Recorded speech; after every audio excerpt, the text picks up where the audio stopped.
जयपुर में 3 दिवसीय DGP IG conference का आज दूसरा दिन है। PM Modi DGP IG conference में शिरकत कर रहे हैं। पीएम मोदी का पुलिस के आला अधिकारियों को मंत्र, पीएम मोदी का सभी प्रदेशों के डीजीपी से 1-to-1 संवाद। और इसी पर ज्यादा जानकारी देने के लिए हमारे साथ एसोसिएट एडिटर निर्बल तिवारी जुड़ गए हैं। निर्बल जी, आज दूसरा दिन है, ऐसे में क्या प्रधानमंत्री नरेंद्र मोदी की ओर से डीजीपी से जब संवाद किया गया तो फिर उन्हें किन बातों का खास ख्याल रखने को कहा गया? क्योंकि मुद्दे तो कई हैं, आतंकवाद की बात हो या फिर खालिस्तान की बात हो या फिर साइबर कानून की बात हो।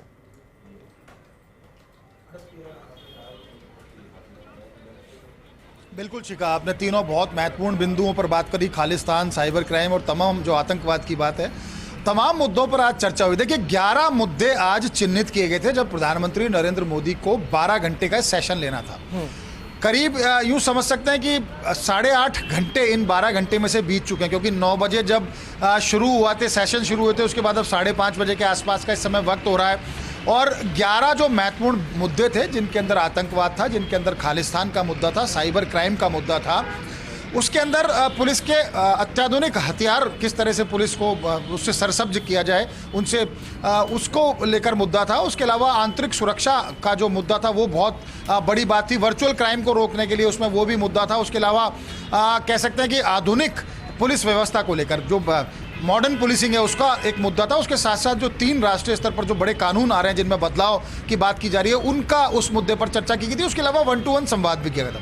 8.5 घंटे के करीब का वक्त बीत चुका है जब प्रधानमंत्री नरेंद्र मोदी यहाँ पर लगातार बैठकों में व्यस्त हैं। सबसे पहले उन्होंने जब वो सेशंस हुए, जिस तरह से मैंने पहले भी बताया कि जो सत्र लिए गए थे उसके अंदर एक अच्छे श्रोता की तरह बैठे रहे, बहुत ही एकाग्र तरीके से उन्होंने सबको सुना और देखा कि किसने किस तरह से बात की। उसके बाद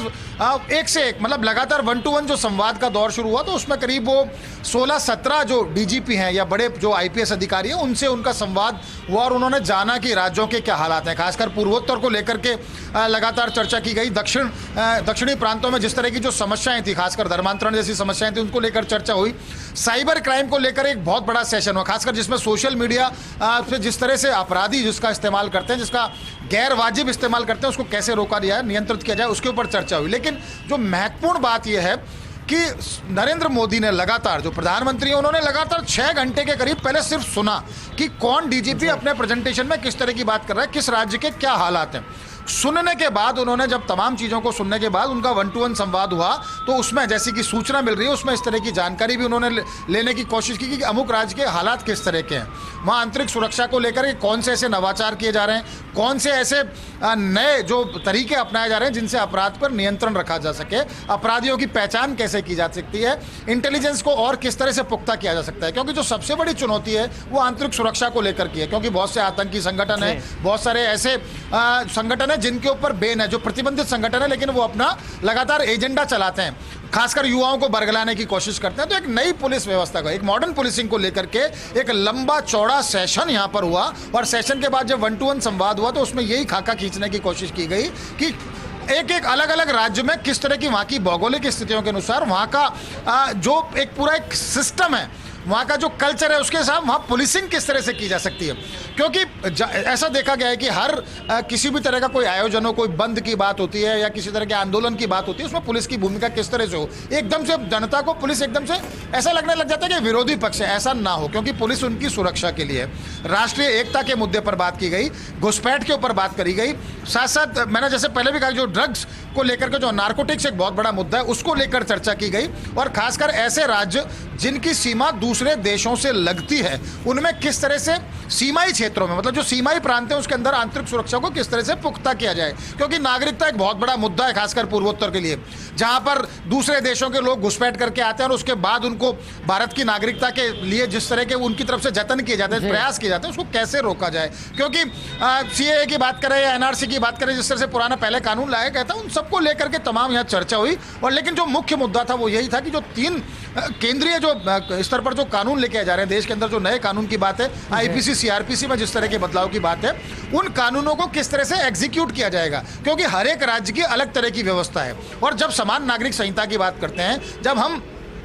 आईपीसी सीआरपीसी में नई धाराएं जोड़ने की बात करते हैं, पुरानी धाराओं को हटाने की, कुछ धाराओं को हटाने की बात करते हैं, तो निश्चित तौर पर एक बड़ा चुनौतीपूर्ण काम है ये। और देखिए फिर उन्होंने एक साफ बात ये भी है सीधे तौर पर कि अयोध्या एक बहुत बड़ा, अभी सबसे बड़ा आयोजन है, जैसे मैंने पहले भी कहा, उसको लेकर के वहां सुरक्षा किस तरह के पुख्ता होगी। तो उत्तर प्रदेश के डीजीपी और उत्तर प्रदेश के 7-8 दूसरे जो आईपीएस अधिकारी हैं, जो सीनियर आईपीएस अधिकारी हैं, वहां के आईजी, उनसे बात करी कि आपने किस तरह की वहां सुरक्षा व्यवस्था की, और उस सुरक्षा व्यवस्था का प्रेजेंटेशन भी हुआ जिससे दूसरे राज्य ले सके सबक कि जब बहुत बड़ा आयोजन किसी राज्य के अंदर होता है तो वहां सुरक्षा को किस तरह से पुख्ता रखा जाएगा, किस तरह से बिल्कुल एकदम चाक चौबंद सुरक्षा व्यवस्था हो, तो उस तरह का प्रेजेंटेशन भी हुआ। उसके अलावा ऐसे राज्य जहां पर कि जन आंदोलन बहुत सारे हुए, खासकर पूर्वोत्तर की बात है, तो वहां के डीजी जो भी थे उनसे उन्होंने बात करने की कोशिश की, उन्होंने कहा, उनसे समझा कि उनकी वहां भौगोलिक स्थिति के अनुसार उस तरह का वहां क्राइम रेट क्या है और कैसे उसको कम किया जा सकता है। तो बहुत सारी बातें हुई, लेकिन जो फोकस एरिया था वो सोशल मीडिया को लेकर के था कि सोशल मीडिया के जरिए सोशल मीडिया का गलत इस्तेमाल ना हो, इसके लिए एक पुख्ता कानून,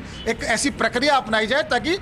जो युवा हैं वो भी अपराध की तरफ ना जाए, और जो अपराधी उसका गलत इस्तेमाल करते हैं, खासकर युवाओं को ब्रेन वॉश करने की कोशिश करते हैं सोशल मीडिया के जरिए, उसको रोका जा सके। तो ये बहुत बड़ी चुनौती थी, उसको लेकर 3-4 जो अलग अलग प्रांत के डीजी हैं उन्होंने इसको लेकर के अपना प्रेजेंटेशन दिया। लेकिन जो बात निकल करके आ रही है वो यही है कि उन्होंने कहा कि लोकसभा चुनाव से पहले किसी तरह की कोई गड़बड़ नहीं होनी चाहिए, आंतरिक सुरक्षा को लेकर किसी तरह की समस्या नहीं होनी चाहिए, नवाचार सबको बताने, और सारे डीजीपीज और आईजीज को ये भी निर्देश दिए गए जैसी कि सूचना है कि वो एक ऐसी रिपोर्ट तैयार करें अपने अपने राज्य के हिसाब से, ताकि एक समन्वित प्रयास हो सके और पूरे देश के अंदर जब कानून लागू किए जाएंगे तीनों जो जिनमें बदलाव की बात है, तो उसमें किसी तरह की अड़चन ना आए, लोकसभा चुनाव प्रॉपर तरीके से हो। अयोध्या जो है वो बिल्कुल पुख्ता तरीके से, अयोध्या में जो आयोजन हो रहा है वो आयोजन एकदम बिल्कुल सुरक्षित तरीके से हो। उसके अलावा आने वाले 10 वर्ष होंगे, 1 दशक के अंदर पुलिसिंग की किस तरह की व्यवस्था होगी, मॉडर्न पुलिसिंग की व्यवस्था किस तरह की होगी, उसके ऊपर चर्चा की। और अभी करीब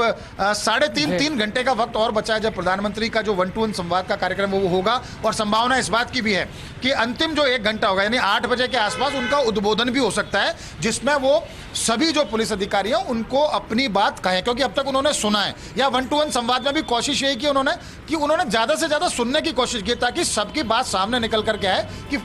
अमुक राज्य के अंदर किस तरह की व्यवस्था, उसकी चुनौतियां किस तरह की, उसको जरूरत किस तरह की, उसमें समस्याएं क्या आ रही हैं। तो सुनने का जो काम है वो कर चुके हैं। अब जब उनको कहना है तो एकदम कलेक्टिवली जब सारी चीज सुनने के बाद जब उनका उद्बोधन होगा तो निश्चित तौर पर उसमें बहुत सारे दिशा निर्देश दिए जाएंगे, बहुत सारी बातें कहेंगे, और उन्होंने जो एक तकमीना, एक खाका अपने दिमाग में तैयार कर रहा है मॉडर्न पुलिसिंग को लेकर के, और आने वाले 1 दशक में किस तरह से कह सकते हैं ना, राष्ट्र निर्माण की दिशा में किस तरह से पुलिस का उसमें क्या योगदान होगा, उसको लेकर के वो पुलिस अधिकारियों के साथ चर्चा करेंगे। और इस दौर में ये भी हो सकता है, क्योंकि जिस तरह की बात सामने आ रही है और जो प्रेजेंटेशन हुए हैं उसमें कई प्रेजेंटेशन ऐसे थे कई स्टेट के डीजीज के, जिससे वो बहुत प्रभावित हैं। तो निश्चित तौर पर उनसे वो अलग से बातचीत करके उनकी पीठ भी थपथपा सकते हैं, उनको लेकर के कोई इस तरह की योजना का भी वो एक कह सकते हैं कि घोषणा कर सकते हैं कि हाँ, ये 3-4 जो बड़े पुलिस अधिकारी हैं वो फला कानून को लेकर या फला कैसी प्रक्रिया रहेगी उसको लेकर के एक पूरा ड्राफ्ट तैयार करेंगे, जिसको पूरे देश के अंदर एक नजीर होगा वो। तो बहुत सारी बातें, लेकिन अभी सुनने का दौर चल रहा है, और जब प्रधानमंत्री नरेंद्र मोदी जब अपनी बात रखेंगे तो निश्चित तौर पर उसके बाद जो बातें सामने आएंगी वो बहुत ही ज़्यादा महत्वपूर्ण होंगी, बहुत ज़्यादा अहम होंगी, क्योंकि आने वाला 1 दशक उसमें मॉडर्न पुलिसिंग कैसी होगी वो सबके ऊपर निर्भर करेगा। तो उम्मीद ये है कि 8 बजे के आसपास का जो वक्त होगा जब वो खुद बोलेंगे, जब वो कलेक्टिवली सबको अपना उद्बोधन देंगे, तो निश्चित तौर पर उसके बाद जो बातें सामने आएंगी तो वो बहुत महत्वपूर्ण साबित होंगी। और उसी का इंतजार है कि अभी वो जिस तरह से 1-to-1 संवाद करें, उसके बाद जब वो कहेंगे तो निश्चित तौर पर सबकी निगाहें उसी पर हैं। बिल्कुल निर्मल जी, आपने ठीक ही कहा कि भौगोलिक स्थितियों को ध्यान में रखते हुए चुनौतियों से निपटने के लिए केंद्र और राज्य के बीच समन्वय होना बेहद जरूरी, और फिर गुड लिस्टनर तो है ही प्रधानमंत्री नरेंद्र मोदी। बहुत शुक्रिया निर्मल जी आपका साथ जुड़ने के लिए और जानकारी देने के लिए।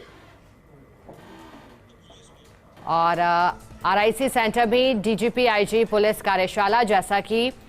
जानकारी दे रहे थे हमारे सहयोगी और एसोसिएट एडिटर निर्मल तिवारी के प्रधानमंत्री नरेंद्र मोदी ने बाकायदा एक डीजीपी को सुना है कि आखिरकार भौगोलिक स्थितियों के लिहाज से वहां किस तरह की चुनौती है, वहां किस तरह से नवाचार किए जाने हैं, और बात हो सोशल मीडिया पर आने वाली अड़चनों की या फिर साइबर कानून को लेकर के किस तरह से और ज्यादा सजग रहने की जरूरत है, इस पर भी खास फोकस रहा। लेकिन अब उम्मीद यही की जा रही है कि जो प्रेजेंटेशन वहां दिया गया था डीजीपी और आईजी के द्वारा, क्योंकि सभी राज्यों के डीजीपी का जमावड़ा लगा है, उसके बाद कोई बड़ा कदम उठाया जा सकता है।